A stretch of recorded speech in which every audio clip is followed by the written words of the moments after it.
शेतकरी दादा यूट्यूब चॅनलमध्ये आपले सर्वांचे पुन्हा एकदा स्वागत। तर मित्रांनो, आज आपण बघणार आहोत सोयाबीनचे बाजारभाव।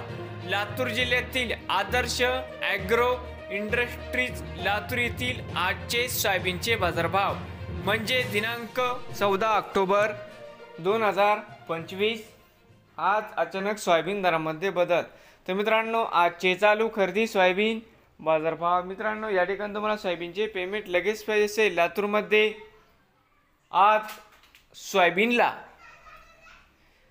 4200 रुपये क्विंटल लातूरमध्ये आज सोयाबीनला बाजारभाव मिळत आहे। तर मित्रांनो, विक्रीसाठी संपर्क या ठिकाणी मोबाईल नंबर पण दिला आहे। नवीन आले असाल तर शेतकरी दादा यूट्यूब चॅनेलला सबस्क्राईब करा रोज सोयाबीनचे व्हिडिओ बघण्यासाठी। लातूर जिल्ह्यातील